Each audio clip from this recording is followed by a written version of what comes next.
You're listening to the We Are Libertarians Podcast Network. Find all of our shows at wearelibertarians.com. You're listening to the We Are Libertarians Network. Learn more at wearelibertarians.com.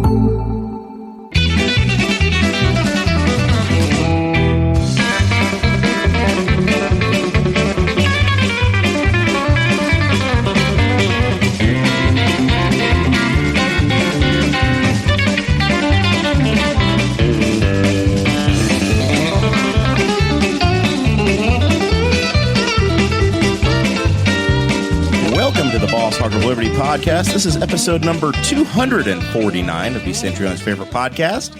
Jeremiah Morrill here. I'm joined by, video producer, executive producer, Zach Burcham. It's such a full house. He's on the other side of the room and can only wave at us. I think he's going to be our chat room moderator on the live stream. And he's in charge of audio, of the visual side. My forever co-host is also our producer tonight. D Squared, how we doing, buddy? Doing pretty good. Tonight's episode features all of the sheriff's candidates that are running, or we have 4 sheriff's candidates that are running this for the Republican primary. We're going to be talking to Major Jay Davis, Mr. John Sproles, Jim Nicholson, and then Sergeant Jason Williams from the Henry County Sheriff's Department about why they decided to run for the office of Henry County Sheriff, their leadership style, policing philosophy, the funding for the Sheriff's Department and budget constraints. And then finally, when we get to the end of the show, we're going to talk a little bit about cannabis and the future of that for Henry County and what that looks like in regards to the Sheriff's Department. So make sure you stick around until the very end. This show is about our lives in rural Indiana. We're here to push your boundaries and make you think as individuals. Sometimes we'll provoke you. Other times we'll make you laugh, but hopefully you'll always learn something new. We just finished up about a 15-minute Patreon segment that I think was a fun one, Dakota. Little value. You finally admitted your faults and the hell you've put me through, which is much appreciated. I did. I think I made an apology that it was acceptable. If you want to hear what I apologized about, then you have to go to patreon.com/bosshogopliberty, or you can just go to bosshogopliberty.com and click the support now button. Patreon is how we pay the bills at the studio. The heating and cooling, we're starting to get into the warmer weather, so that air conditioning is going to start kicking on a little bit more. That's also how, we can make improvements to the show set. If we, like tonight, we needed an extra microphone and an extra mic cable. That stuff is, Patreon is how we buy that stuff to make sure that we can produce this content for all of you who are going to be listening to this.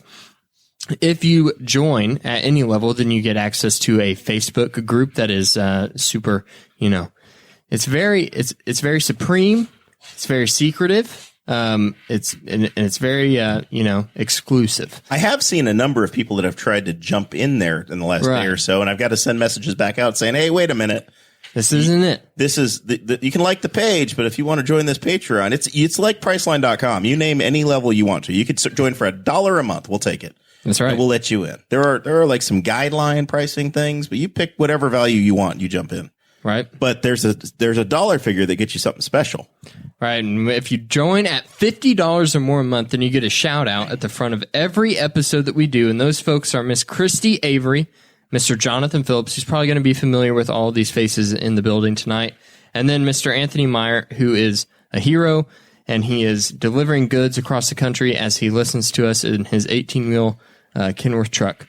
And we appreciate the 3 of you guys very much. We also want to give a shout out to Wyland's Flowers. We talked about Wyland's Flowers a little bit in the Patreon portion because I got some flowers from them, from Miss Nancy Custer. They were great. They were spectacular. Wyland's Flowers for all of your floral gift needs, and just like, it's not just for times that maybe you do something, you slip up, you make the wife mad. We all have been there. We've all been in that situation.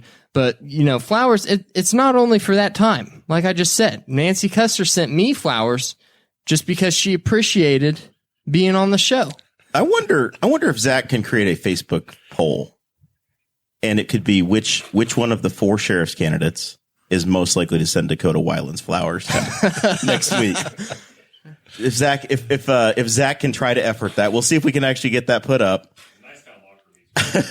Yeah. She also sent meats. Like there were cured meats. There's bison, venison, beef. It was great. Fantastic. And the chat room could put that into. If you're obviously we're a podcast, but there's a Facebook live feed. If in the live stream, if you want to tell us which candidate you think is most likely to send Dakota a bouquet of something, it'd be the second time you've received flowers in your life.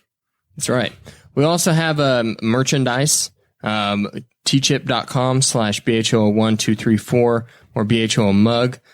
We have a color changing mug and it's still $9 for the color changing mug, which is incredibly cheap, I think. I don't even know that we make really any profit off of that. That's just for you to take to your office. And then whenever people see it, they're like, well, what's that?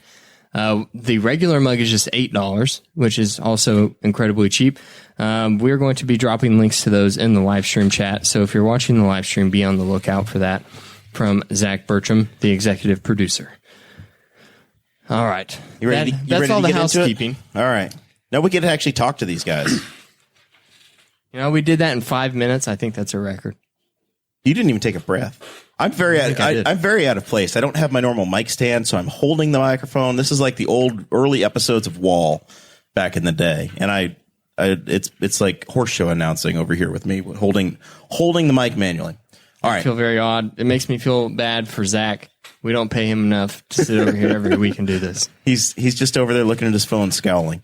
All right, so let's talk to the candidates from left to right on the camera, right to left with me. We've got Jay Davis, John Sproles, Jim Nicholson, and Jason Williams, and they're all running for the I guess the term limited seat that Rick McCorkle is retiring from.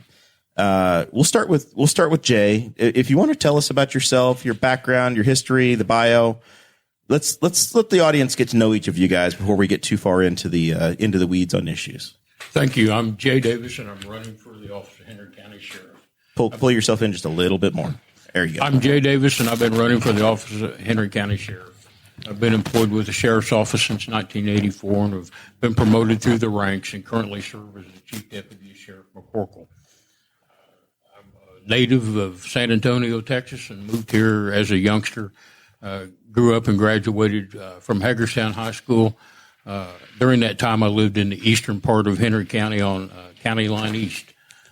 Was raised by my mother along with 6 brothers and 6 sisters, and left town for a little bit and sought some education, and then returned here. And the Henry County Sheriff's Department happened to be hiring that summer, and I applied. Didn't get the job at first, but later that fall, I was hired by then Sheriff Paul Piercy, and my career started at that time and has progressed to the point where I'm at now. And again, like I said, Sheriff McCorkle's chief deputy. All right. John, tell us about yourself. Well, I'm 47 years old, and I've lived here in Henry County for 38 years. I graduated from a Christian school over in Westfield and got married basically the day I turned 20. I've been married for 27 years now, and we have 4 children. And our oldest son is a conservation officer, and I've got a daughter that lives down in Florida, and she attends a Bible college down there. And we have a daughter and a son who are still at home and attend Heartland Christian School. My dad's been a pastor here in this town for 38 years. My brother is been in funeral service for over 30 years here and currently owns and operates the Sproles Family Funeral Home. And I have been the president and owner of Sproles Corporation for 28 years, and I've built nearly 100 churches and a lot of other commercial projects. I've probably built 20 or 30 houses as well way back in the day. I haven't built a house since I built mine 22 years ago. I've been directly in charge of many multi-million-dollar jobs, and I've been in a position of leadership basically right out of high school. I formed Sproles Corporation just a few years after I graduated. And I've been the one to meet church boards and help them go from a bare plot of land to handing them the keys to a new building. And that takes a lot of trust for people to instill in someone to sign a contract and turn an entire job over to you. And I've done that, like I said, for 28 years. I have many other things here, but we'll come back to those. We got plenty of time. Jim, tell us about yourself. Name's Jim Nicholson, and I was born and raised here in Newcastle. I'm going to help just a little bit. Back in March of 1967, so I'm 55 years old. Married since 1991, and my wife Kimberly and I have two adult children. Jake is a city police officer. He's been on it for about 2.5 years, and then my daughter. She just finished with her job at Amazon this morning, and on Tuesday she begins her new career in management with Culver's, which will be coming to Newcastle later this fall. Well, you're breaking the news for us. Yes. Got the staffing announcements. Yes. My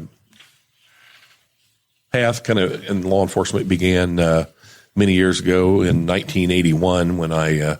At the age of 14, I joined the Henry County Sheriff's Department Explorer Scout program, and I was part of that Explorer Scout program for up until I was 20.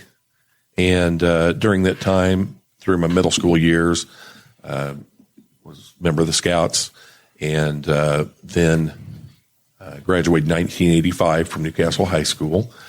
I then attended Vincennes University and graduated with an associate's degree in law enforcement. During college, my second year, I also served an internship with the sheriff's office here in Henry County. And actually, that's when I actually met Jay during that period of time. Jay was a new road officer, and actually one of the officers that I have looked up to for over the years. After college, you make him sound much older. Actually, he's a little older. Not much.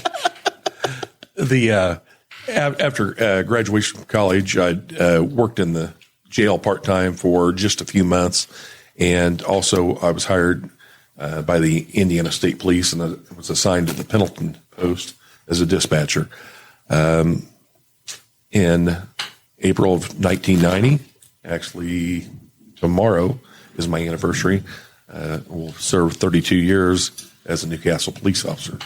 During that time, I've served from patrolman, sergeant, lieutenant, captain, and also deputy chief. And after about 4 months as deputy chief, I was then appointed chief of police for the city of Newcastle and served under two different mayors. And then after the second term was up in 2012, I returned back to the road as to my permanent rank of captain. Gotcha. And so I've been back, actually permanent rank for 22 years as captain. So, but with break in service here as chief. So very good. And Jason, let's get to know you a little bit. Tell us about your background, your bio. Okay. Graduated from Delville High School in 1990, attended Ball State University. I got one child, Alyssa, who's an 8th grader at Newcastle Middle School. Along with her, my girlfriend Amanda, the three of us live here in Newcastle in town.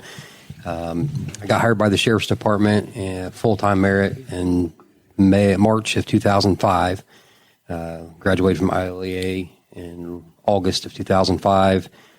Got promoted to sergeant in 2015.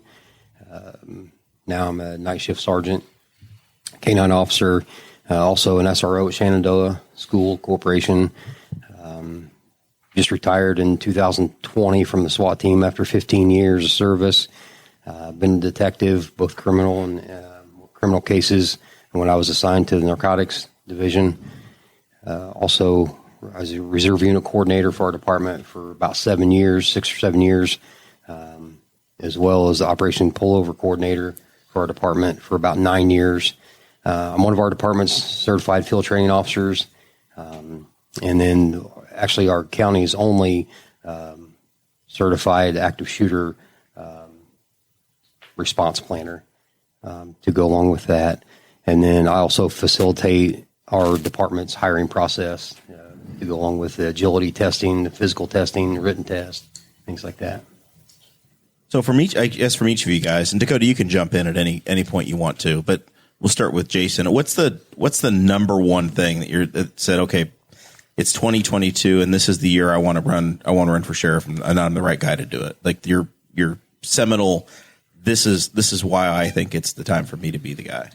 For me, it didn't start in 2022. For me, it started in 2003 when I got on the Sheriff's Department Reserve Unit, and I served there for almost 2 years before I got hired full-time.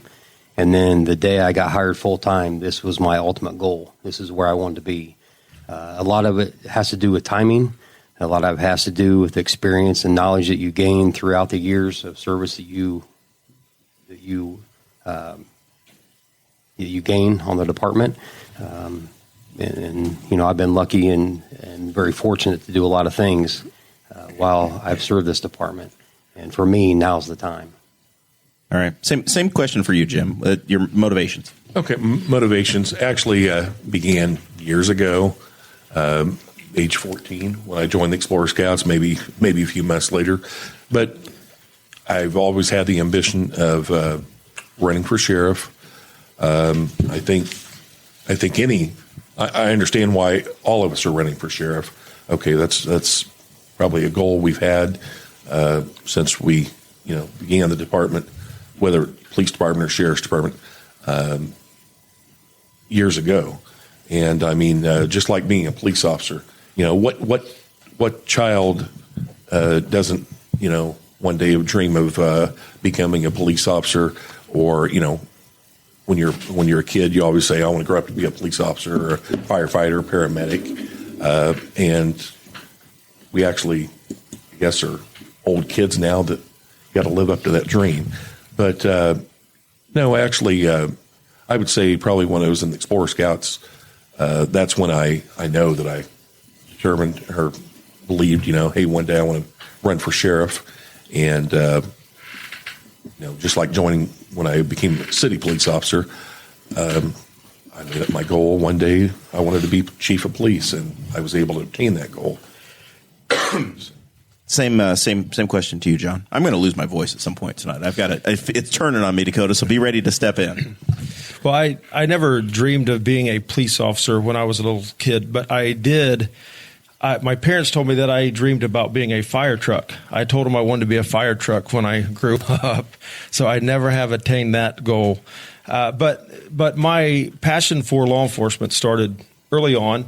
I joined the reserves here at Henry County over 26 years ago, and I served in that role several years. And so I've always had a love for law enforcement. I got out of it because we were so busy with church building. And so when I got back into it a little over 5 years ago, I guess a little after that is when I started thinking about running for sheriff. So I can't say that I've dreamed about being the sheriff. When I came back, I saw a department that the morale is rock bottom. It just seems like a lot of our operating procedures are so old and outdated. I made a comment a while back. Some of our standard operating procedures were written back in 1995, and so I saw a need for leadership that can get us into the 21st century. And now, our taxpayers have just built us a new jail, state-of-the-art jail, and new Sheriff's Department headquarters. And I saw the need of, we need professionalism, and we need somebody that can help take us into really a new era. And law enforcement has changed so much in just the last years, and we've got to stay up with that. And so I saw a need for it, and I feel like that I am the guy that can help get us up to speed and get us into more of a proactive department. instead of just being reactive and getting slapped in the face with whatever comes down the road. All right, Jay, tell us about your motivation and why this year. Some of my motivation comes from that childhood desire of being a policeman. I recall back when I was a kindergarten student in a town a little bit west of here, the police chief of that town coming in and showing us the cool things in his car that I thought were really neat, and the gun and the neat uniform that he was wearing. And, of course, that was an attractant for a young kindergarten-age child. And as I worked to become a police officer and strive to do the best that I can, one of those goals that comes naturally to me is to be the leader of that organization. And particularly this year, with the retirement of Sheriff McCorkle, that's what drove and brought that about. All right, Dakota, can you lead us through the leadership question side?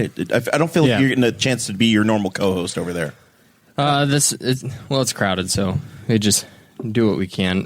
This was definitely a big topic that I wanted to talk about whenever Jeremiah and I were discussing amongst ourselves what kinds of questions we wanted to ask you.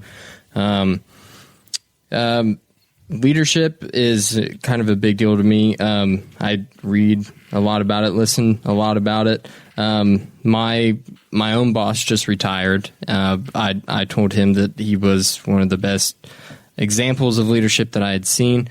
And this is one of the few positions that we have in government as a whole that we kind of get to pick the boss of a department.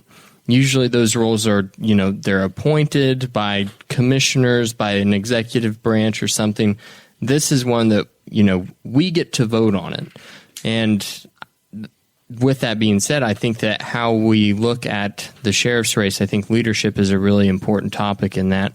So I wanted to ask you guys, if you had any kind of a summary or thought about how you would describe your own leadership style as you have done it as you've gone through your life in different aspects, and what kind of leadership experience that you have, and maybe why you developed it that way. And we can go around the table. We can start with you, Jay, just working back around. I believe that my style of leadership will be one that's empowering to those that work with me and for me. I think that surrounding myself with employees that know more than I do about various topics, whether or not it's the patrol division, detective division, jail division, I would want to surround myself with those who I feel are the best that the department has to offer in that position, and then allow them that opportunity to succeed as a leader in each of those divisions. I would want to include the community in that leadership and take input from those members of our community that have some concern about what we do in the Sheriff's Department. I think that would be very important. The opportunity to be a leader of a successful department also depends upon the ethics and the morality of that leadership, and how we can bring that about and make our message clear to those that work with us. All right, to John. I think the key to being a successful leader is being able to successfully communicate. I would consider myself a visionary leader. I like to look at where we can go and cast that vision. I think about Heartland Christian School, for an example. I had a vision. I say a vision. I didn't have some weird dream or something, but I had an impression that we needed to start a Christian school. And I had people say, "Well, Sproles, you can't do that because you don't know anything about schooling." And I'll admit that some people graduate cum laude. I graduated thank the laude. But what I was able to do is cast a vision and say, "Hey, look, I believe we can do this. And then I pulled in the right team around me that made it go. So I think really communication is probably the most important part of successful leadership. And that's one thing that we have been severely lacking in the last years that I have been here on the department. Are you into like, I know like Jay talked about it as far as like providing people around him and surrounding himself with people. Are you into like assigning types of tasks? Like you come in, like you have a person come into work and you've got their work laid out for them for the day, or are you more into like a decentralized type of planning? Well, I am definitely into delegating. I think back years ago, I remember me and my dad, we kind of got into an argument on a construction site one time because I said, why in the world are me and you out here framing these walls? We can hire people to do this. And I remember my dad said, John, if you think you're going to carry a briefcase, my dad's probably watching, so I got to be careful. But he said, if you think you're going to be carrying a briefcase in the construction industry, you're wrong. But I thought, hey, there's a lot more people out here that can frame walls. Let's hire them. I want to go get more jobs and delegate out the task and move forward. So absolutely, it's very important to pick people, find people who excel in their respective category and put them in charge of certain tasks.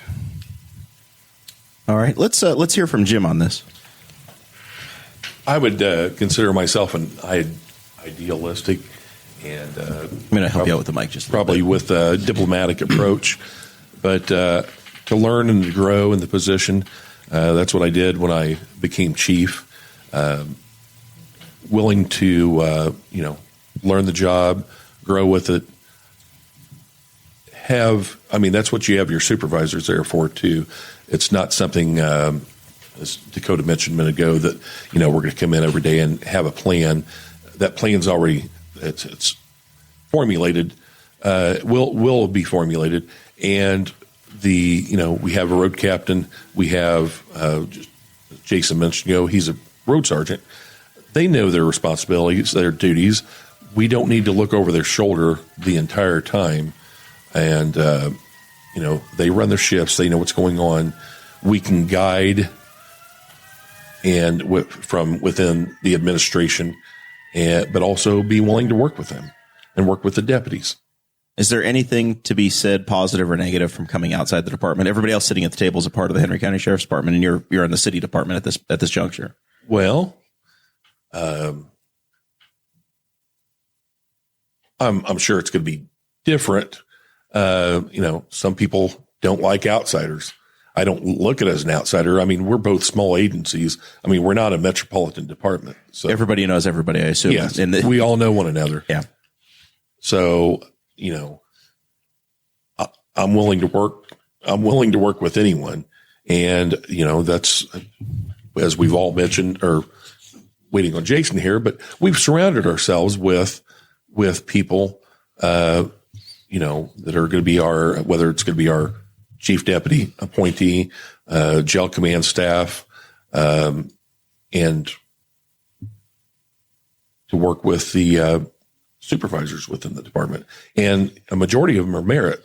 So they have come up through the ranks. So very good. Jason.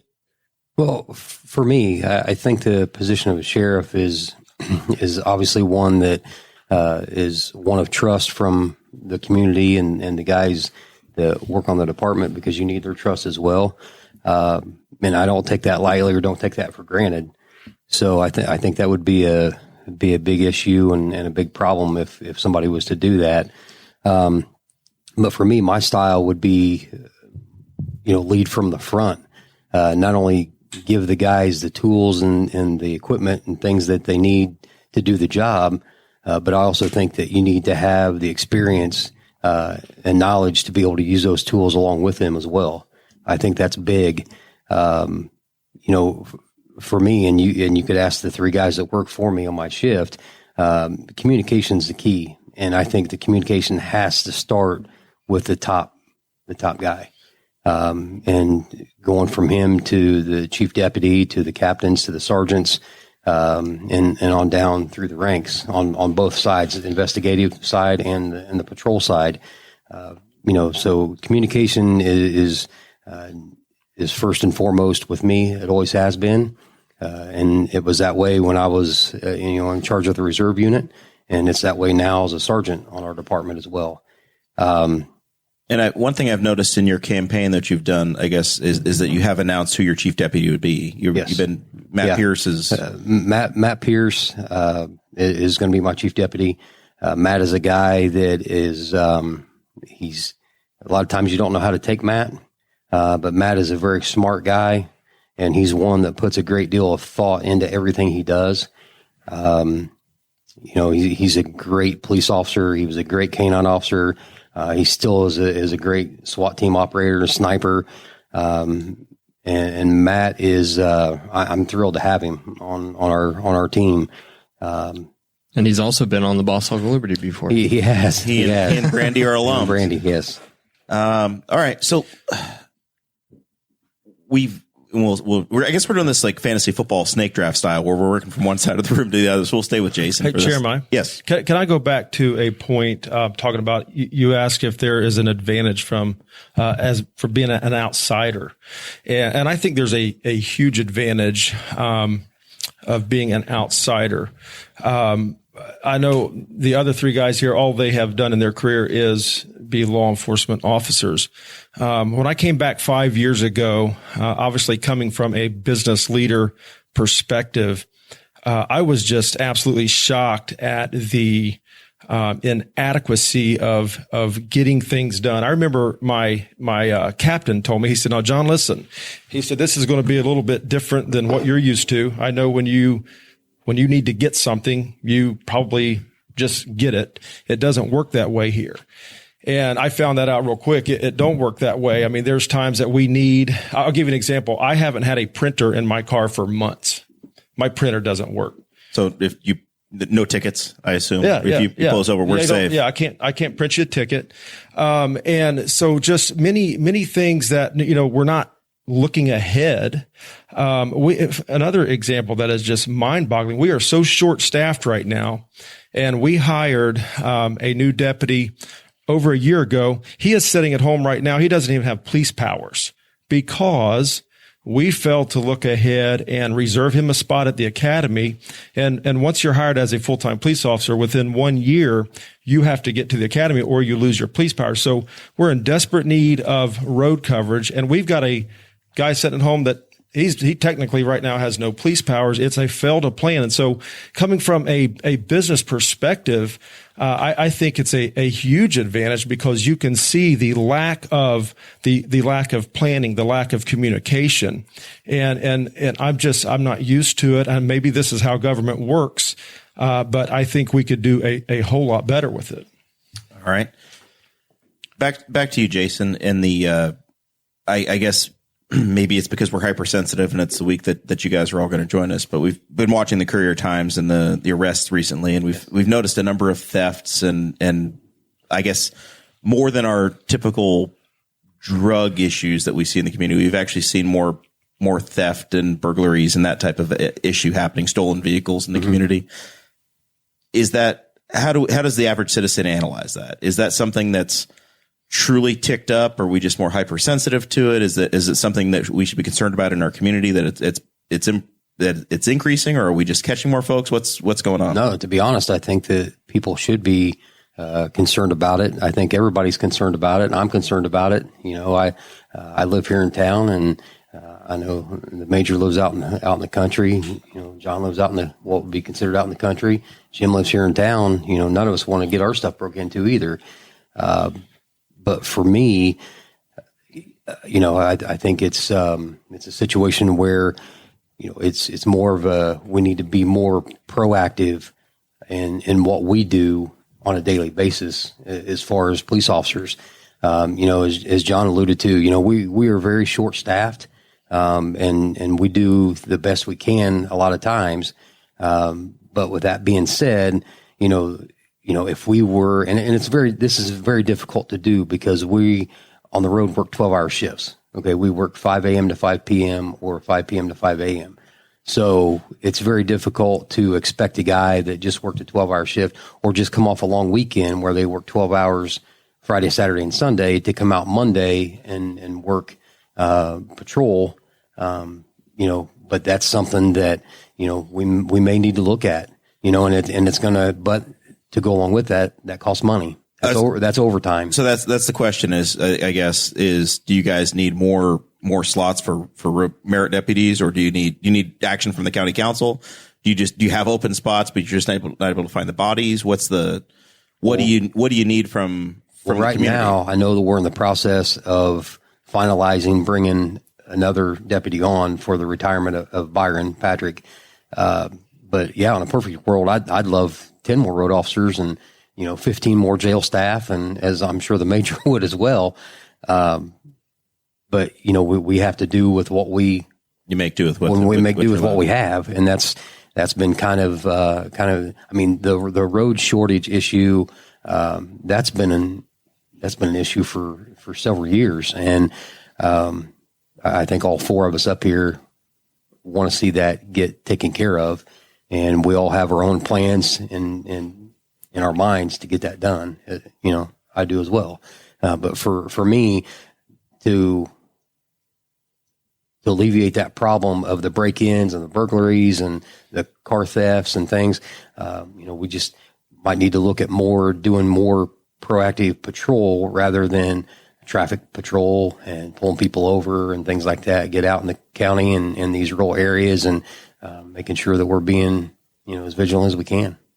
Jim, let's bring you in on the conversation. Is this normal? The stolen cars and property walking off? Well, I believe it goes in cycles, especially with the way the economy is right now. With people are desperate. They're trying to come up with money, but we also have those individuals that are suffering from drug addiction and mental health. So, needing mental health. Just within a few hours ago, we were at the scene arresting an individual, and his parents were very concerned. He was wanted on a parole violation, and will have to go before the parole board, and his parole agent is recommending that he enter into a program. And the parents were, very upset that he was going to have to go back to prison. They more or less, they wanted him to be able to have mental health services. And so I know that the parole agent, that's one goal that she's working toward. And really all of us, we do have that compassion, and we want to see these offenders to get treatment. So, but the burglaries and break-ins occurring here in the city, occurring out in the county. And one thing Jason alluded to, we do need to get those patrols being proactive and patrolling the county. Right now, there's an influx of county officers that do like to stay in the city. As a city police officer, I can tell you that we all enjoy that, but we also, there are county officers that do go out and patrol the county, but there are several that stay within the city limits and make traffic stops when there's traffic out to be stopped in the county. That's one thing I've heard while out talking to people out in the country is, it's been a while since we've seen an officer up and down our road, but and the county suffers from a lot of daytime burglaries. And if the visibility of the patrol car is out there in the county, that's one thing that we hope will cut down. So, any departmental structural changes that you think you need more folks, different alignments, anything on that side? Patrol in the patrol service, I believe it needs to be increased within the county. I think we've all talked about, and maybe not publicly, but addressing the issue of maybe removing somebody from the investigations division at the county and placing them back out on the road. Also, the hiring of new deputies, and also I have a plan where I want to go to a tier system within the reserve division and work with the reserve coordinator to have better services to keep road officers, actually merit deputies, out working, and either utilize special deputies, either paid special deputies or volunteer special deputies along with the reserves to do some of our transports. And that would be incorporated in the tier system within the reserves. There's certain people out here that want to be reserve deputies and help out, but not all of them want to work the road. Some of them want to help out with transports, and I know under Rick and Jay's administration they have utilized that. I would like to continue that, but kind of beef up that service so we have special deputies that would do transports, not having road officers do those transports, and that's also to other facilities and also to when we have mental detentions. So one question I had going kind of back to what you were talking about with patrolling and like making sure that we have patrol cars that are out in the county. Is there some kind of a system set up? I'm ignorant on this topic. Is there some kind of a system that's set up to where a particular officer might be assigned a certain part of the county? Like you have, these sections of county road, whatever. Correct. Does that exist? Well, I know in the past they had certain officers assigned to like North Zone, South Zone, and also the Central Zone. I'm not for sure how it operates right now, but I can probably answer that if you want me to. Yeah. The way it's been here lately, especially since we have the GPSs and things in our computers and our cars, dispatch usually just gets on there and sees exactly where we're at and dispatches the closest car. Back years ago, we did have the North car, South car, Central car, Rome car.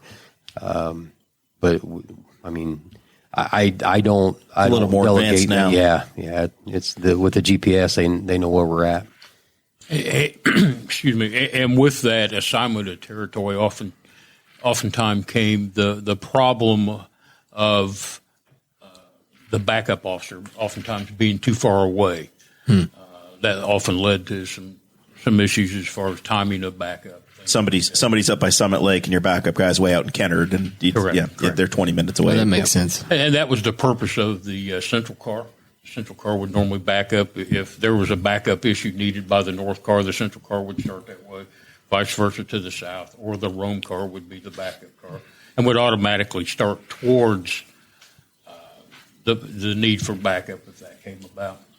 All right, let's continue on with the conversation, and I think John's next with this thought of your policing philosophy, and particularly with the uptick we've seen in some of the property crimes.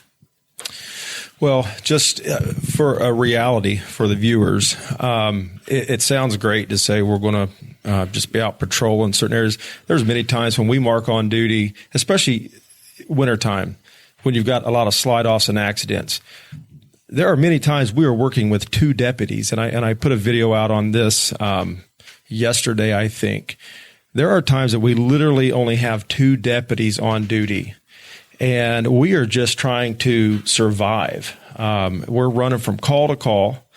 And so it sounds great to talk about putting cars in north, south, east, west zones and all of that. But we don't have the manpower, and that's just a reality. And I think that some of the uptick in crime can be from these criminals have scanners. They scan on their phones. They know when you've got two deputies out. They know when you only have three deputies out. They know when you're taking a call and everybody's tied up in Knightstown. And so they're smart. And so we just don't have the manpower. And I have not, this surprises me. I have not heard our department, our leadership saying, hey, we've got to hire more deputies. We just have been, we'll have a guy quit or retire. And we don't have a process. We have nobody on a hiring list. You can't hire a police officer next week. It's a process. So we're just always behind the 8 ball. We're always behind, and we have got to get in front of that. And that will help the crime when they know, hey, we've got more officers out. So I guess I wasn't familiar with that. My brother-in-law is a professional fireman in Shelbyville, and I know as they've gone through their process, they'll have a list of 5 or 6, I won't say guys, 5 or 6 individuals that are next in line to join the department. And I think my dad's he's the merit board president in Rush County, and I think they have a similar process down there. So there's not a list of here's the next 3 or 4 folks that are expected. We have 0 in line right now. Currently, right now, we don't have 0. That was effective yesterday. We hired a young man, so he was the last one on the current shift. We normally have a list like that. Sheriff McCorkle had chosen. He had thought that list would get us through the end of this year and allow whoever the new sheriff was the opportunity to develop a new list. But traditionally, yes, there has been a list. And for various reasons of retirement and other officers being lured away by better pay, better benefits, things like that, we went through that last list of 5 very quickly. All right. So tell us, Jay, we're to you now. Your philosophy and property crimes, et cetera. Anything you need from the council or from the county to help support you, or the blind spots that you see? As Jim stated, we see crimes kind of rotate through different series. I think truly that the upcrop is probably due mainly to the addiction issues that we have here in Henry County. Such a terrible issue. And getting support from our council and our commissioners is important as we look to the future of Henry County, as we build educational programs in the new jail, outside the jail, through various civic organizations, things like that. We need that support. Financial support, sure, but we also need the support of the community. And, we've all been taxed crazy. None of us like to pay those taxes, obviously. As you mentioned in the Patreon section, it's that time of the year when we're all helping to pay those taxes. I paid taxes twice today, Jay. I wrote my property tax bill, and I had to pay the IRS bill, too. It was a bad week. You guys, the government jumps on you double. It's like one on each shoulder this week, man. And as a leader in our community, that's how we work the programs that we do. That's how we hire those extra patrolmen and the detectives when we need it. Sure, pulling a detective out of the detective agency and assigning him to the patrol division is a temporary fix. But then comes the time when we suddenly have a major crime and we need to put that person back into that position to help participate in those advanced investigations. So it leads us into the conversation, Jay, on budget and what your constraints are. Obviously, you've got a brand new building to run. The last one, 500 feet away from here, lasted 40 years. I saw Mike Broyles, one of our patrons, is in the chat, and he's raising a very fair question of how do you make sure that this next building, how do we make sure we take care of it and it lasts and it goes for more than 40 years? But you've got a new building, you've got a department to look after. What do you need budget wise? Number one, having the budget to cover the maintenance and, more importantly, preventative maintenance as we run a building like that. Running a multi-million-dollar building like that takes a lot of skill and takes a lot of people in place. And one of the things that I particularly feel that is important in operating this new facility is some sense of permanent maintenance with that building. Having a budget for maintenance. Do you have maintenance, a county maintenance department that that's responsible for it, or is it the sheriff's department that's responsible for your own building maintenance? How does that work? With the old building or this one? Up until this point, the sheriff's department, we've been responsible for that maintenance. So you're fixing your own toilets? And there has been a time when I've actually had to do that. When taxes were a lot lower than what they are now. In recent years, no, that hasn't had to happen. But we have had that time where to get something fixed quickly, one of us is strapped on a pair of boots or coveralls, changed out of our uniform, and gone back in and performed that. We have a maintenance department here at the county, but again, with the taxes that we have coming in here, that's very limited. I believe it's a 2-man maintenance department with some part-time employees.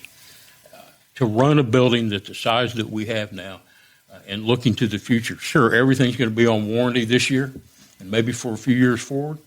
But what happens is those warranty issues fall off and we develop maintenance issues. We have to have preventative maintenance all along and develop a program in the future with permanent full-time maintenance to maintain a building as such. I know we've got quite the audience watching. I'm guessing there's some council members and commissioners watching and paying attention tonight to your comments. So it's not just Dakota, Zach, and I listening. You've got the ear of many folks. John, tell me about what you think of the future of that building and operating the department.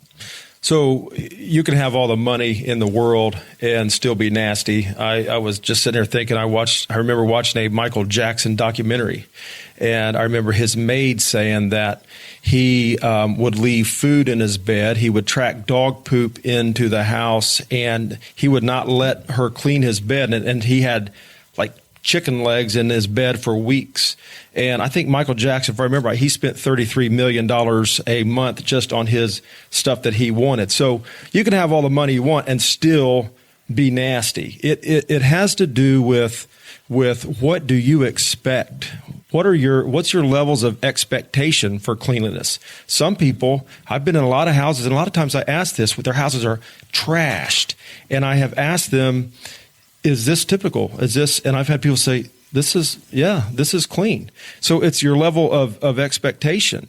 And so we have got to do better. And then this falls back to the professionalism level on what do we expect? And that jail out there, if we operate it like we have here, it can be a $25 million mess in a matter of no time. We have got to expect pristine conditions and professionalism in all areas. And quite frankly, we lack that right now. Is that the way it's operated, or is that the way that the inmates treat it? What's the...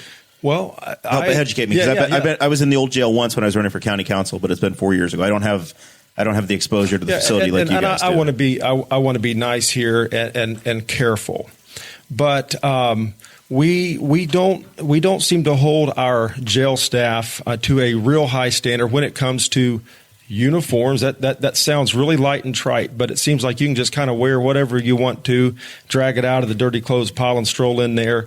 And I believe it's the level of expectation from the top down is we don't expect a lot. I mean, we're okay with you looking like you just rolled out of bed and didn't comb your hair. And it's hard to have to command a lot of respect when you operate like that. I've seen trash cans that have been overflowing for weeks, and it's just hadn't been changed. Just right outside of the jail door, just trash laying everywhere. I don't know who needs to clean that up. And there's been times that I've tried to do it, but we've got to do a better job in the management. That's from the top down. You don't ever rise above your leadership. So we have got to do better and expect more professionalism in the way the jail is operated and how it is kept. Jim, how do you view being the first new sheriff with this new facility and what the department needs for the next 4 years? I'd say we need to take pride in what the county and the current administration has done by obtaining the new facility, and again, professionalism and the commanding of respect by having new leadership in the jail, leadership for those correctional officers that will be professional and have a uniformity to gain respect and command respect of the inmates, but try to also, the correctional officers work with the offenders daily, work with them in the facility, making sure they're safe. But they also need to gain the respect of those inmates, and we need to go back to a maintenance program also within the within the facility where every morning, and I don't know how the jail operates. I remember how it used to 35 years ago. When this one was brand new. Right. When this was brand new. I remember taking a tour. I was actually in the jail prior to that, the old jail. And, that thing lasted, 111 years. And then we've had this jail here for a little over 40 years, the one here on North 12th. And, but I remember taking a tour of that when I was a kid. And, then, volunteering as a scout, and then also serving my internship, and then working in the jail. Used to be a daily thing of, they'd wake up in the morning, serve breakfast, take their meds, and then clean the facility. Each block was given cleaning supplies, and I assume that's how it's done now. Maybe it's not. But, I don't want to, we're not here to put down, I'm not here to put down the current administration. Okay. I want to come in with a fresh new ideas. Okay. Respect everyone sitting here in from the administration. Let's not put the blame. Okay. This is something we can work with, that I, eventually want to work with, the county council and the commissioners on, and keeping the facility clean. That's why we also have certain offenders there that are trustees, and those trustees are responsible for keeping the outer perimeter and inner perimeter, not back in the cell blocks per se, keeping that area clean, and in the public lobby, also the offices, and also John mentioned ago about the trash being outside. Well, if we need more trustees to be groundskeepers. For those that don't understand, define a trustee. A trustee is basically a trustee is one that the sheriff or the jail command staff they place those certain offenders in a position of trust to have a little bit extra freedom, their liberty. Their liberty still taken because they're locked up, but they get a little better conditions for doing a little extra work. Extra freedom to maybe be outside the building. Sometimes there's certain trustees that have been out without supervision, and some that maybe need supervision.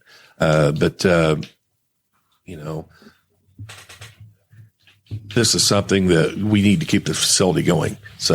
And keep it around for more than 40 years. And, if I'm blessed enough to be elected sheriff, that's what I at least plan on doing for the first 4 years, and hopefully the second term. So see how it all shakes out after that. Jason, tell us about stewardship of the new facility, and I guess things that you feel like the department may need, or what you need from the council and commissioners. Yeah, I know they're out there watching. I'm sure they are. Well, for me, I've obviously, took the tours of the new facility, and it's something that, as an officer of that department, I take great pride in that new jail. It's something that me personally, I want to keep it looking nice. As all my guys do, everybody that I've spoken to on our department, and even on the city department that work with Jim, that facility is state of the art. It's top notch. The county spared no expense on that new facility, and we need to keep it that way. And so when it comes to the time where inmates will tear something up, then they need to be held accountable for that. And they've not been held accountable for a while. I've seen the numbers. Matt and I have looked at the numbers. And Jay, I'm sure, can attest to this. We've spent more money in just trying to fix problems at the old jail that it would probably come pretty close, if not pay, for a maintenance person at the new facility to keep that going, and if something breaks, fix it. If an inmate breaks something, then charge them with it and have them fix it, or have them fix charge for that.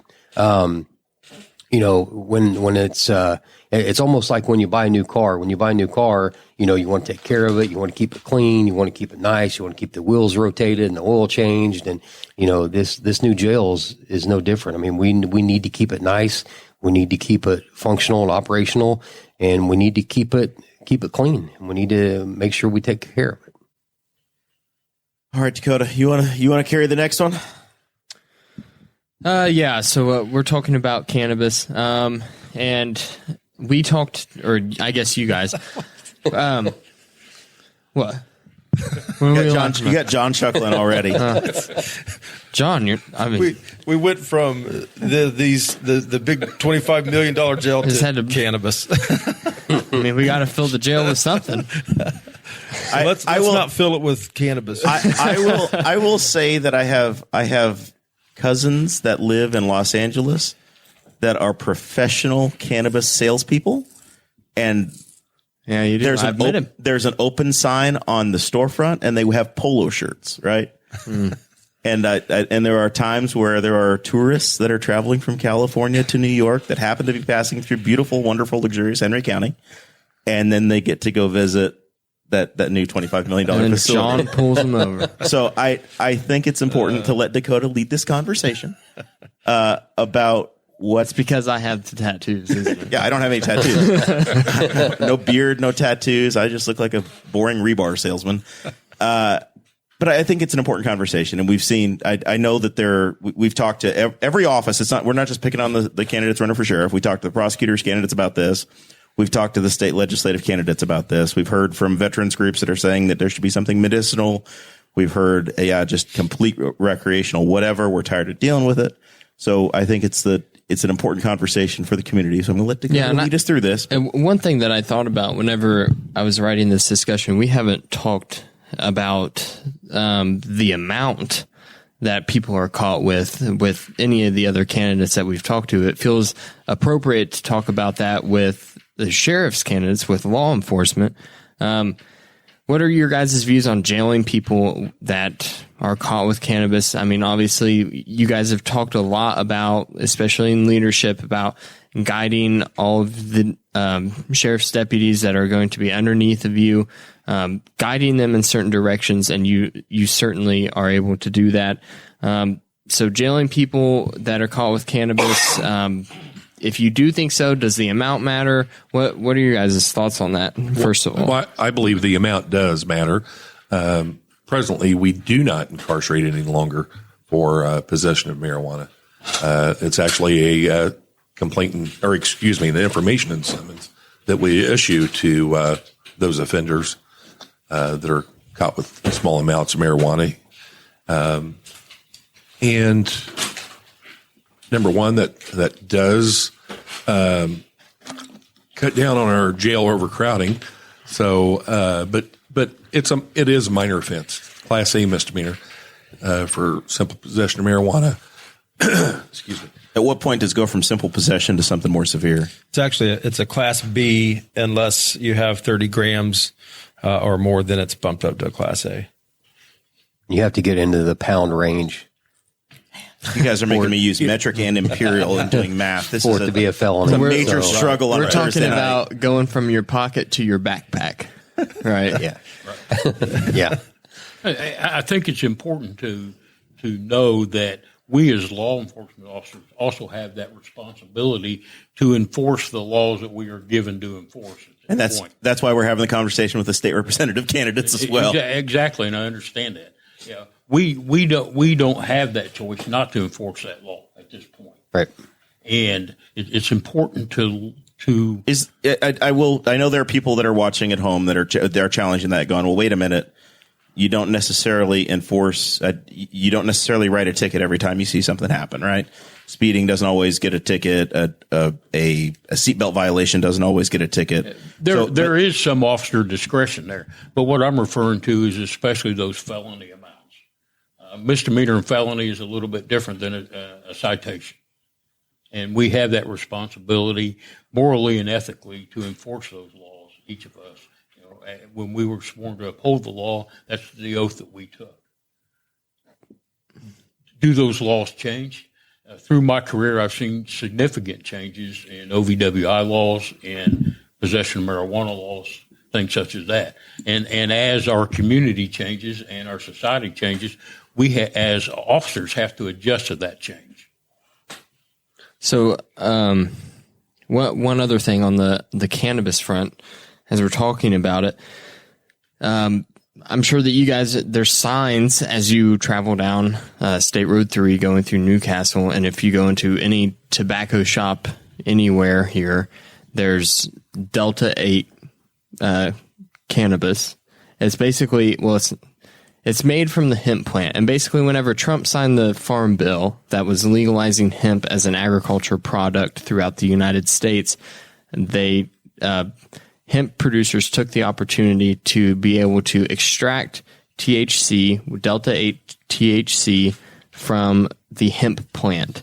And so we're seeing that pop up everywhere. There's really not much regulation on the side of the state saying, hey, it's not allowed in Indiana. The federal side, same thing.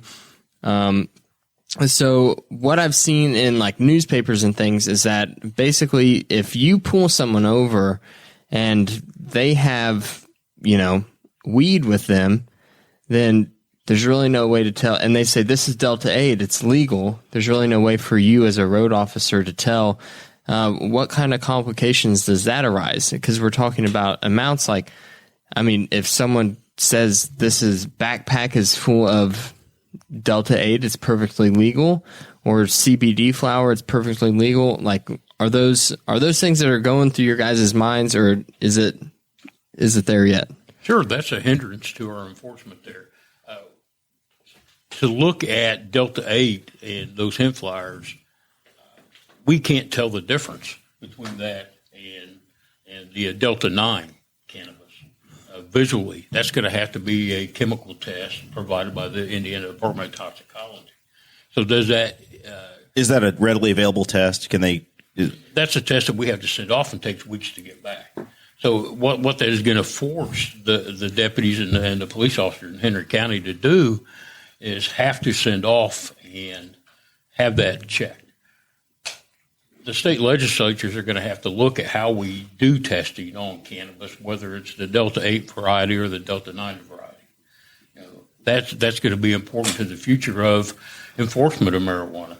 Obviously, that complicates arresting somebody.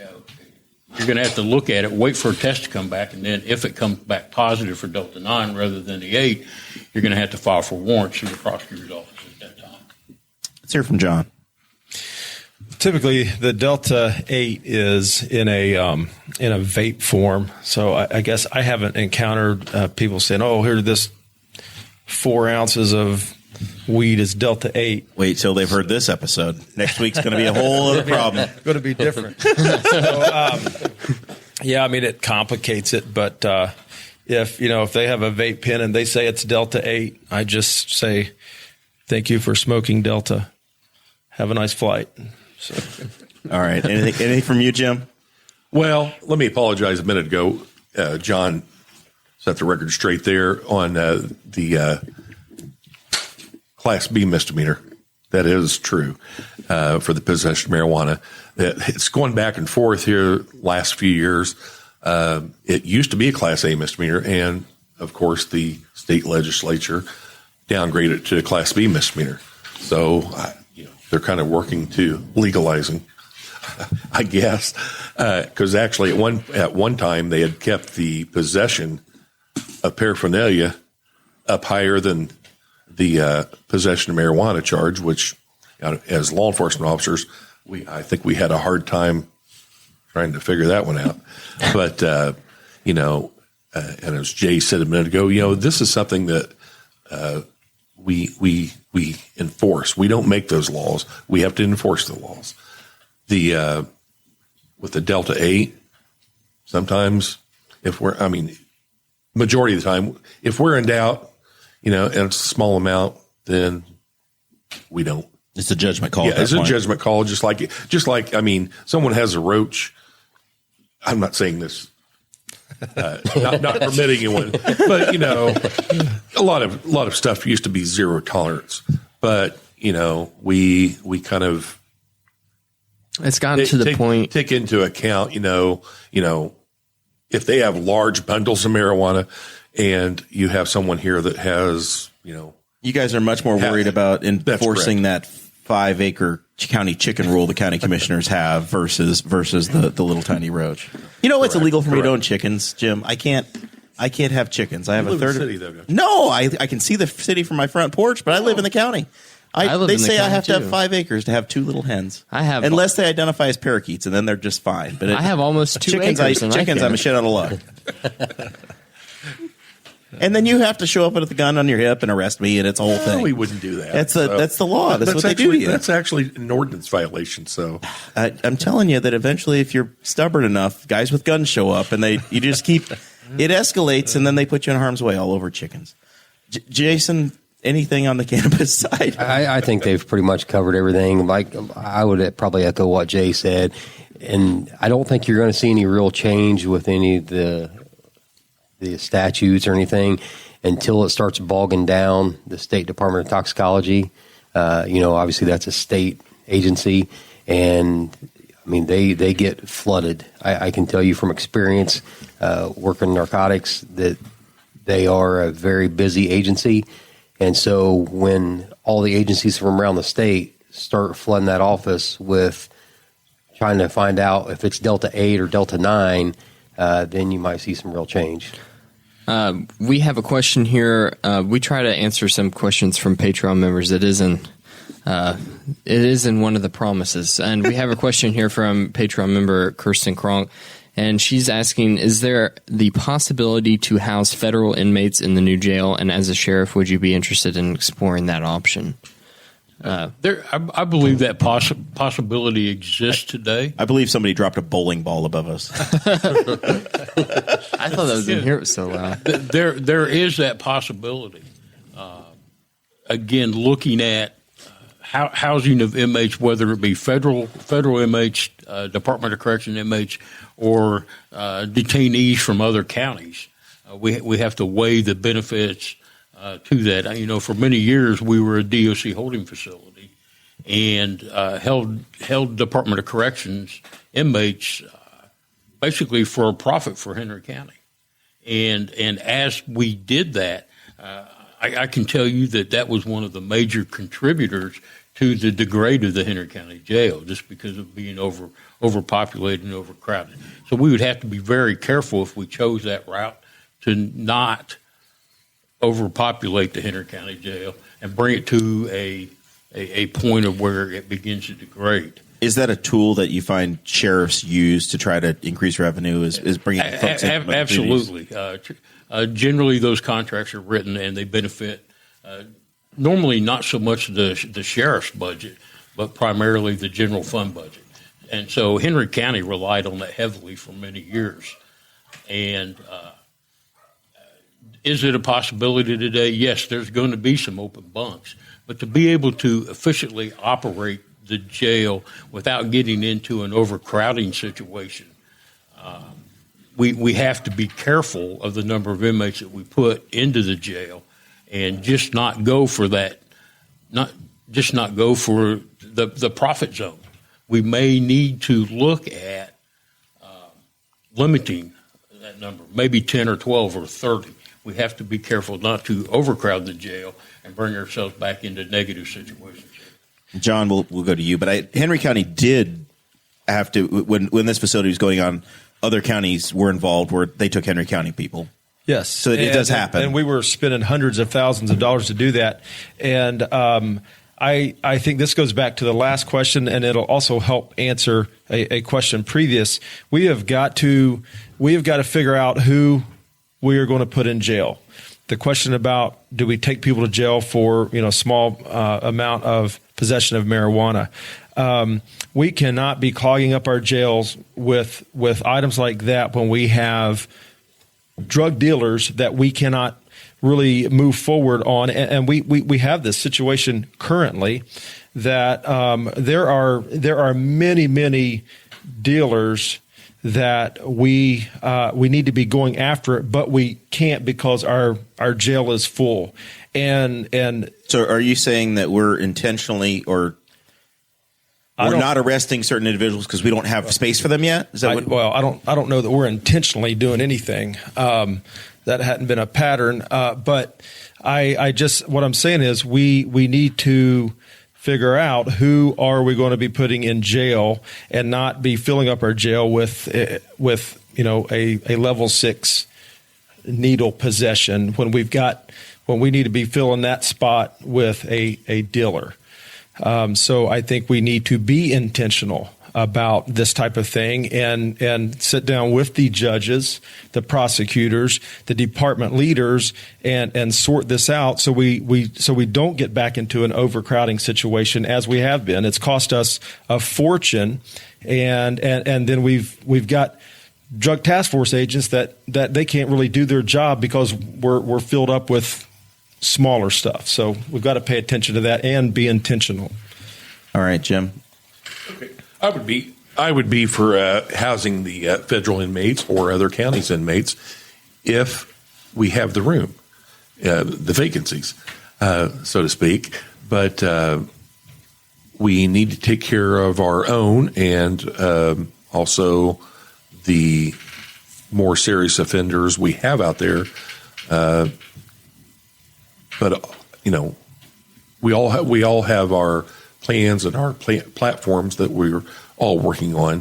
One of mine is the offering the services, mental health services to our prison offenders, and also the drug treatment programs, and then also the level 6 offenders who are, as of July 1st, level 6 offenders who have been convicted can be moved over, instead of housing at the local level, can be transferred to the Department of Corrections.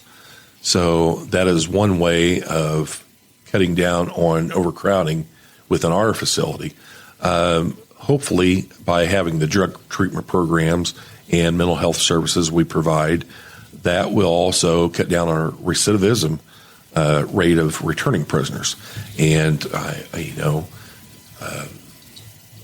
not wanting to fault, this is not a blame game. This is just something that over time has taken place, and it has impacted the incarceration level or who we are incarcerating, and has slowed that pace down.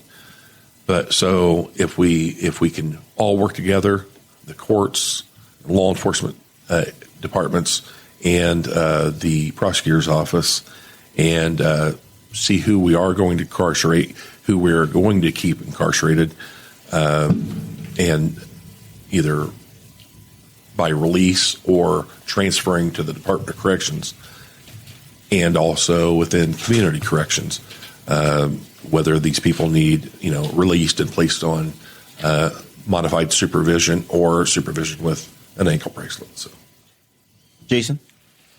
For me, I would probably go back to kind of what Major Davis said.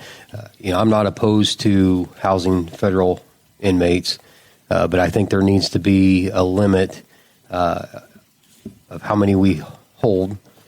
But first and foremost, I think before we talk about bringing federal prisoners in, I think, and I'm not sure of the number to this day, but I think we need to make sure that we bring back the Henry County prisoners that are farmed out to other counties right now, that we're paying a lot of money to these other counties to house our prisoners.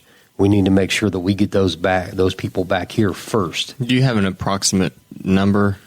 I do not. I do not have. Yeah, I don't. I believe we have 47 inmates in other counties.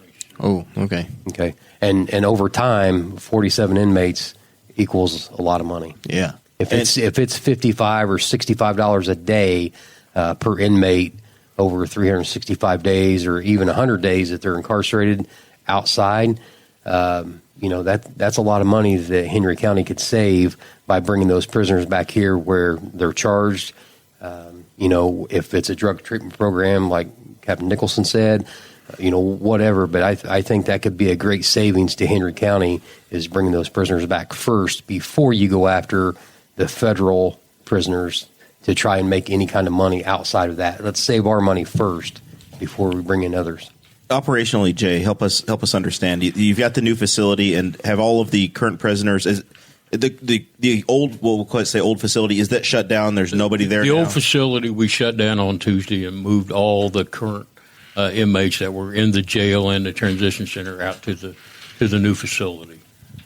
All right, and then so now the process begins of bringing the other folks process back. will begin. We're going to hold in place for a week or so, just so hopefully we don't develop any big snafus with the new building. With all the technology and things that are in place here at that new building, something could go wrong. Obviously, with anything, you could run into an issue, and we want to make sure that we've not brought our Still finding all the light switches and making sure how we know how to turn the doorknobs, et cetera. And we want to make sure that we haven't brought our inmates back from other counties too quick and then have an issue and then have to beg back beds in other counties that may have already, for lack of a better term, rented to other agencies. All right. One last question that I saw come through that I want to ask, and then we'll work into final thoughts. And this is a relatively quick one. I say that it's probably a fool's errand to say that, but Jay, I did see a question come through about the concealed carry change that the legislature made. The governor signed the bill where you basically anybody's allowed to have a handgun starting in July, or nearly anybody. You no longer need your pink permit card. Sure. Do you see that affecting your lives as sheriff's I think it officers? affects all of our lives to certain degrees. In my own mind, how I have settled on that law change is just as we've been trained for many years to approach people with bloodborne pathogen diseases and treat them as if they have that, and then we're protecting ourselves. So in my own mind, I feel that I need to treat those in the public that I come into contact with as if they have a weapon, and then be prepared to take care of whatever issues might arise. I can tell you that over the years, in my years as a patrolman and even more, I have encountered very large numbers of people who are carrying a handgun and carrying it legally, and there's never been an issue. So it's just a matter of having the proper mindset as you approach somebody on a traffic stop. I assume that all of you guys, you are already, whenever you're approaching a vehicle or something, you're already assuming this person could be armed. Absolutely. That's part of our training. Yeah. And how we deal with that. So, any comments from you, John? Well, there are still laws in place where you can't have a handgun if you're a convicted felon and have a restraining order on you. So I don't know that. Some people say it's a slippery slope. Bottom line is it's going into effect July 1st, and we're going to deal with it. So I don't really have a big issue with it. And it's not really going to cause me to approach a car any differently just because they're not having to get a pink handgun permit slip. So I'm just disappointed because I finally got a new plastic one, and now it's a waste. I don't need it anymore. I had to want to hand laminate it myself, And I would disagree that it's a waste, because if you chose to carry in another state that honors an Indiana handgun permit, it'll allow you to do that. Yeah. And so to our public out there that's listening, don't throw it away. Waste of time. Yeah. Don't throw away your card just because you can carry legally in the state. Excellent point. Jim? I don't think it'll change much. Our training, we're always on guard to believe that someone could be armed. So it's just there'll probably be more people carrying, but that's. We've always assumed before when making an approach on a vehicle, and it really wasn't even. Some people like to say the concealed carry. Well, in Indiana, it was just a personal protection permit, so they could carry concealed or out in the open. So, And hopefully we'll see those ones that are out in the open, and Tony Saunders reminded we us don't have to be surprised when he was here. It was just a matter of length anyway, because at a certain length you didn't need the card regardless, right? Right. Jason. For me, it doesn't change anything how I conduct business on a traffic stop or out in the public. It just doesn't. I mean, I consider everybody armed until they prove to me that they're not, or I finish doing what I need to do with them. You know, it's like going into Walmart or a store where you see a guy carrying a gun on their hip and people say, well, you know, does that worry you? No, it's not the people that when I see their gun on their hip, those people don't worry me. It's the ones that carry concealed that are trying to hide it. You know, those are the ones that we need to be ready for. All right. And I had one last question. We talked a little bit with John's experience on as a reserve deputy. What do you guys see with the reserve portion of the sheriff's department going forward? Is this something you want to empower more, keep around? What change at all? Is that I personally feel that the reserve organization within the Henry County Sheriff's Department is a very important part of our department.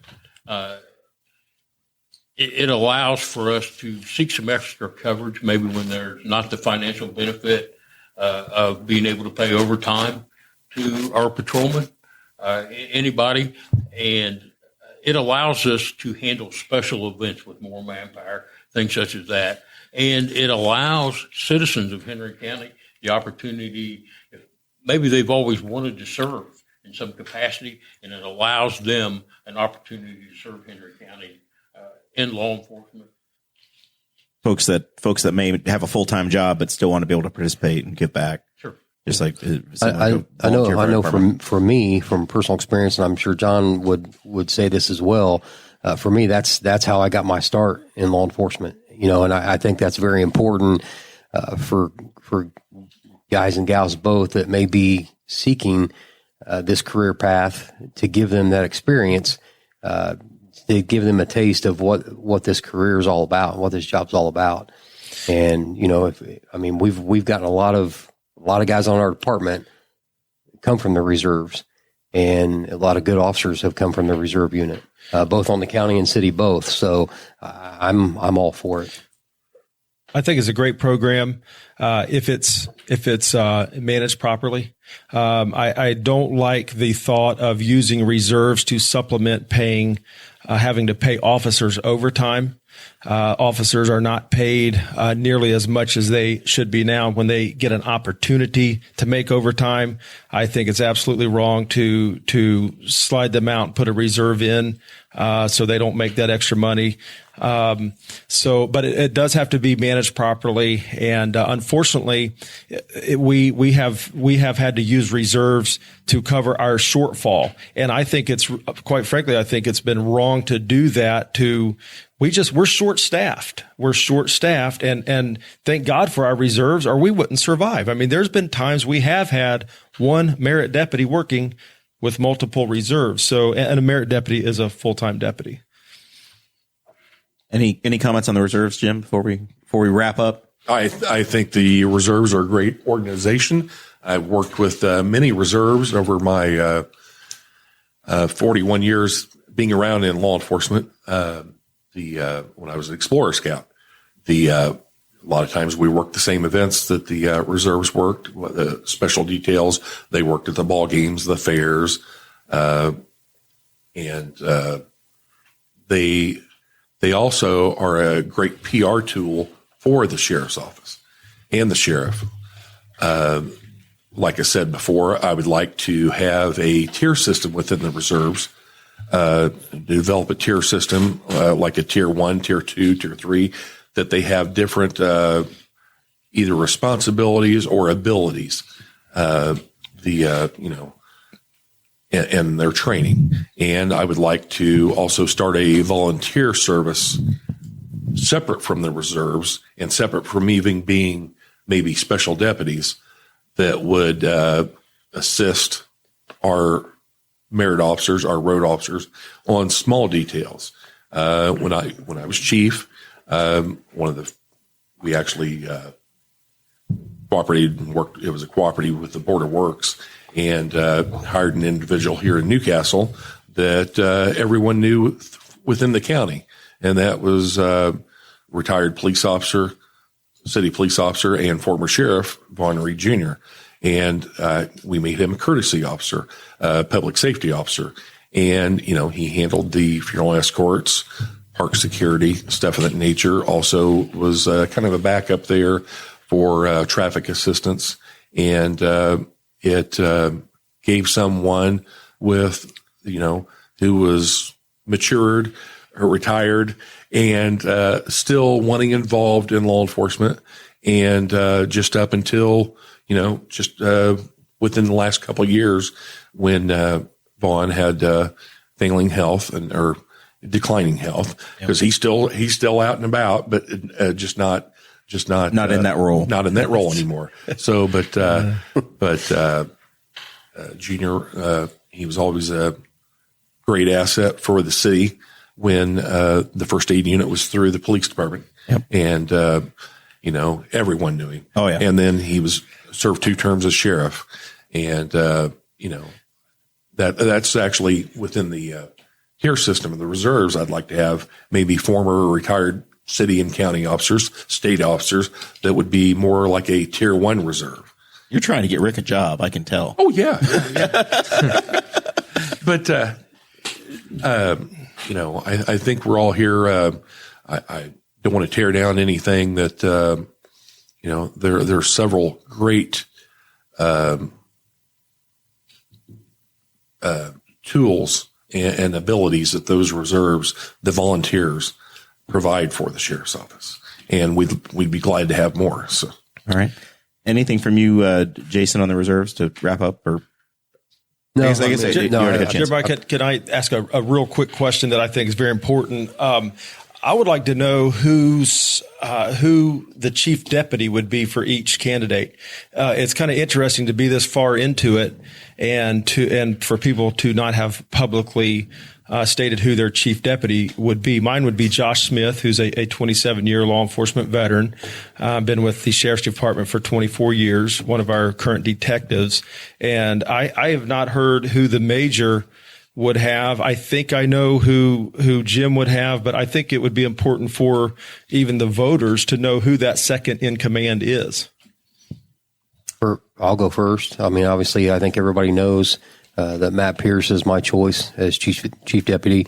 Matt and I got hired the same night. We've both been on 17 years, a little over 17 years now. Matt was a former city police officer, former canine officer. He's still active SWAT. I'm still active canine, but no more SWAT. So Matt's been my top choice since day one. All right. Anything from you, Jim? Yes. My choice for chief deputy is currently a sergeant with the Henry County Sheriff's Department, James Goodwin. A lot of people know him from his nickname, Fish, but Jim Goodwin is my choice for my chief deputy. And I also have a choice for my jail command staff. That would be Mike Walton. He's a retired 26-year veteran of IPD, and former chief of police for Lawrence. And with both those gentlemen will be part of my command staff. So. All right. And Jay, do you have to paint a picture for what your sheriff's department's going to look like? I have not chosen a chief deputy yet, and number one, I don't feel until I win this election that I have the right to pick somebody to name in that position. That's a statutory appointment by the chief or by the sheriff, and to choose their chief deputy and their matron. And until I achieve the opportunity to make that appointment, I feel that it's just not mine to make. Right. So are you saying that you wouldn't make it until after November? I don't know that at this point. Well, I mean, you just said that you wouldn't do it until after you're elected, and truly November would be the election. So I'm just wondering if you go all the way through November without making that choice. At this point, that is my opinion and how I feel, and don't believe that I need to make a decision regarding that position.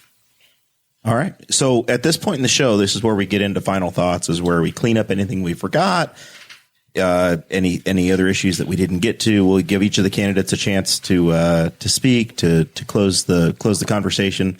If there's anything we skip, this is where we pick that up. Jason, this is it, man. What do we need to know? I know you guys are all going door to door. If you're looking for volunteers, as a 3-time candidate myself, this is where I tell you all you should be raising money if you need money. All of that. Yeah. No, first of all, I want to thank you and your staff for having us here.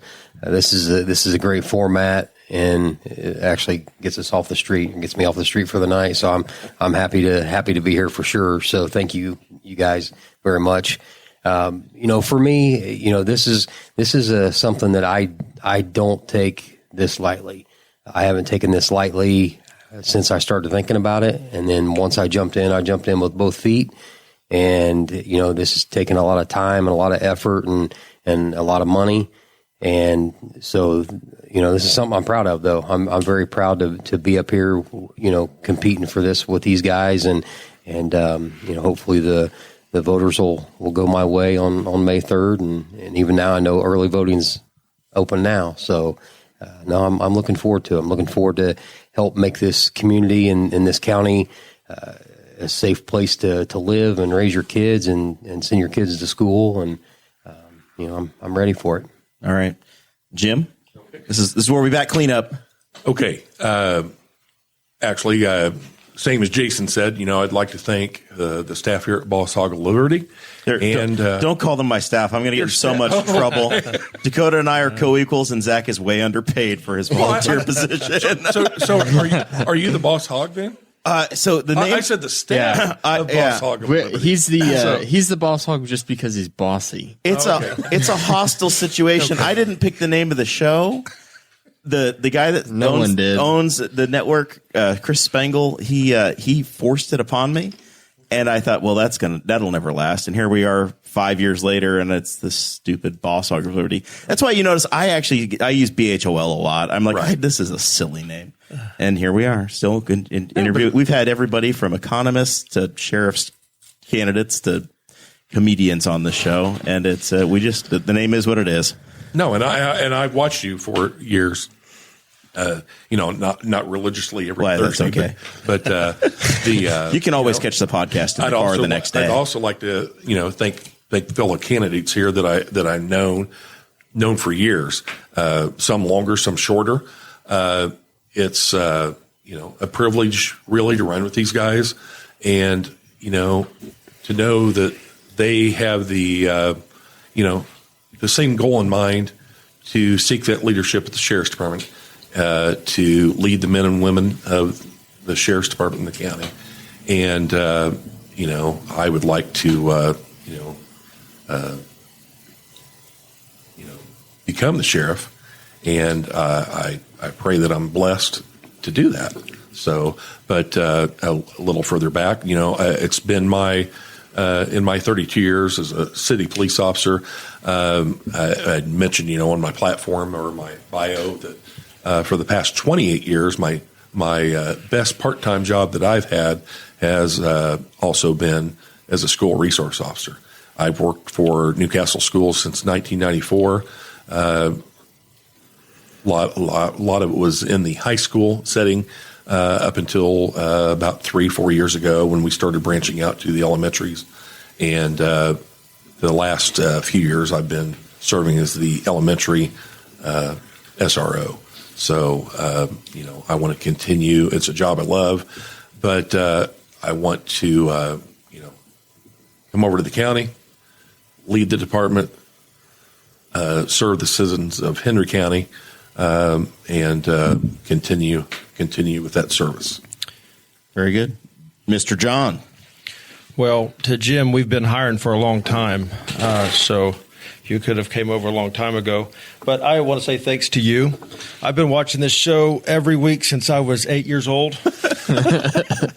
And no, thanks. It's a great show and such a neat place. I was unaware of this place. So as Jim said earlier, I don't want to knock this administration, and I surely don't want to knock this administration, but I absolutely don't want to repeat it. We have gone for years with no department meetings whatsoever. I know that's shocking. I put it on my website and people were shocked, and it's absolutely true. There is no way to progress and to stay ahead of the game without having regular meetings with your people. Also, we need regular updates to the community. I believe the position of the sheriff is of a great part communicating with your officers, communicating with your community. And I like to communicate. I like transparency. I think our people need that.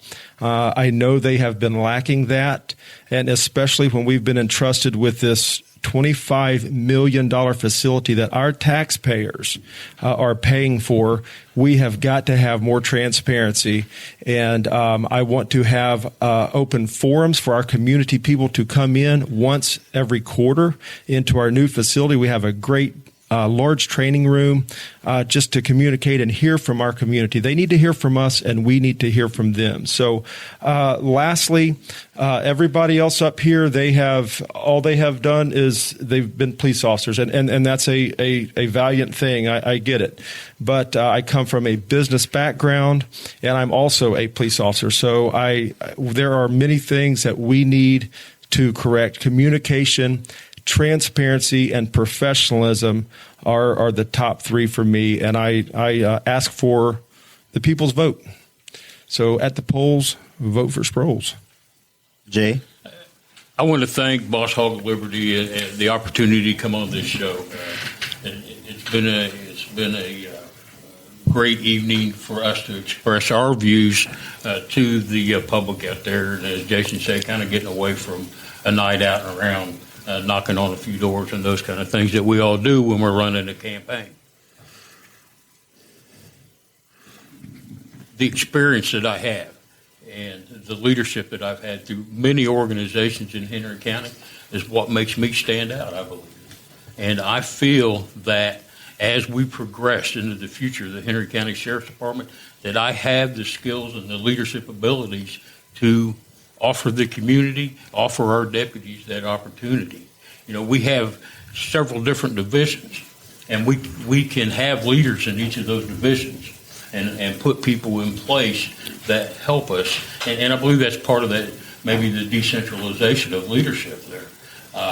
We can have people that are experts right here from our community that can lead a jail, that can lead the patrol division, that can lead the detective division. And by running that group together and providing them leadership and the ability to make their decisions and empowering the community to tell us what they want and to be a part of what we do as a department as a whole is very important. And I thank everybody for taking the time this evening to look at your phones, look at your computers, and view this podcast. Something new to me, obviously. I was a little hesitant at first, I'll be very honest with you.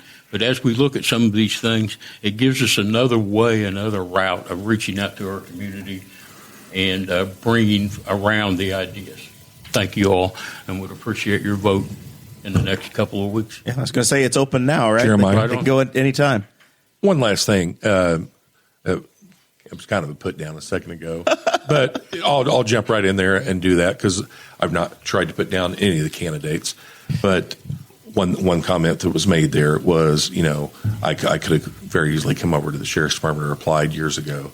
Well, I did, and I was actually through the merit process and was informed by the merit board members.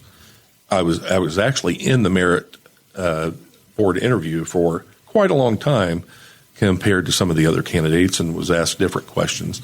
And actually, I know of one merit board member that's still on there, and then the sheriff at the time was Vaughn Reed.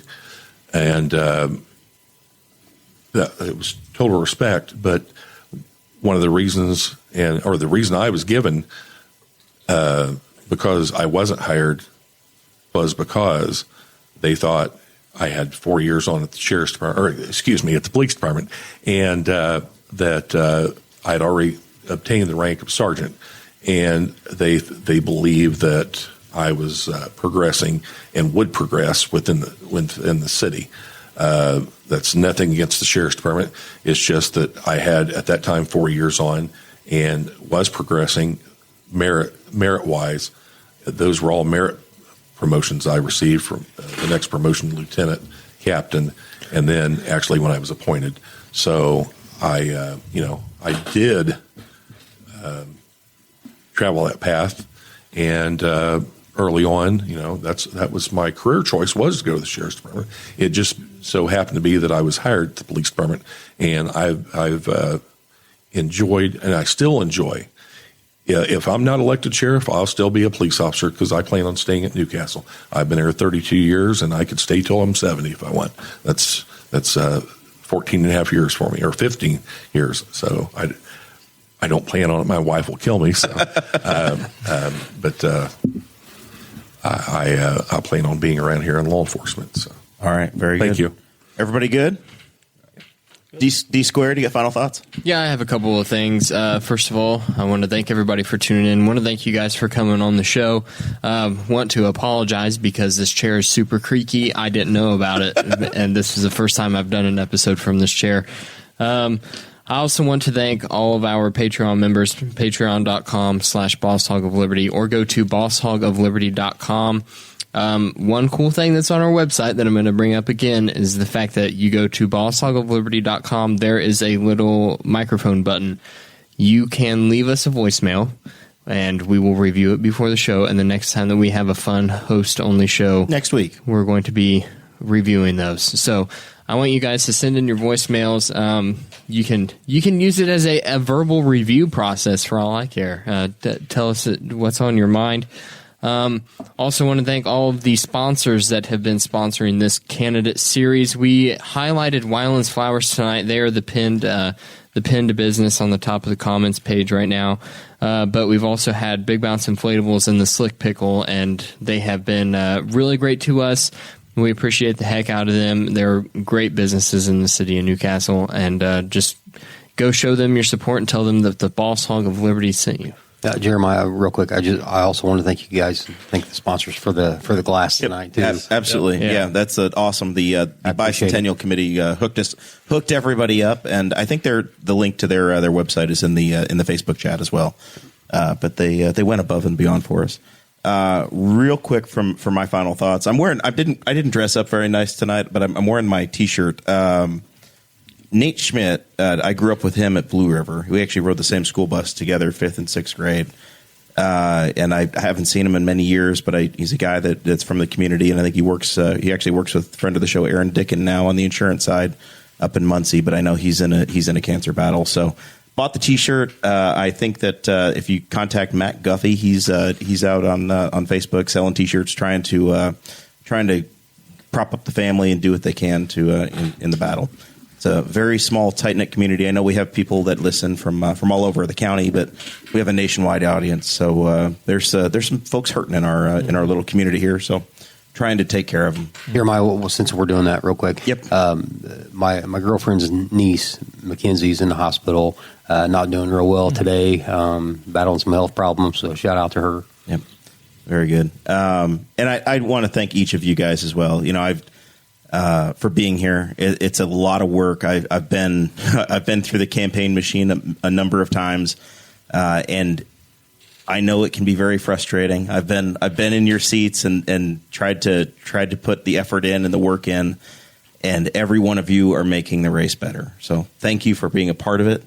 I don't know how it's going to shake out in May, but hopefully we all know that we're working to improve the community, and the voters get to choose. It's we get the government we deserve. So I don't know how it's going to go, but the folks that go to the polls are going to make the decision, and we're all gonna have to be okay with it. Mm-hmm. So I appreciate you all for being a part of the process. It's we'll see how it all goes. We're just a few weeks away from it being there. So thanks so much to the audience for watching. We will be back next Thursday night.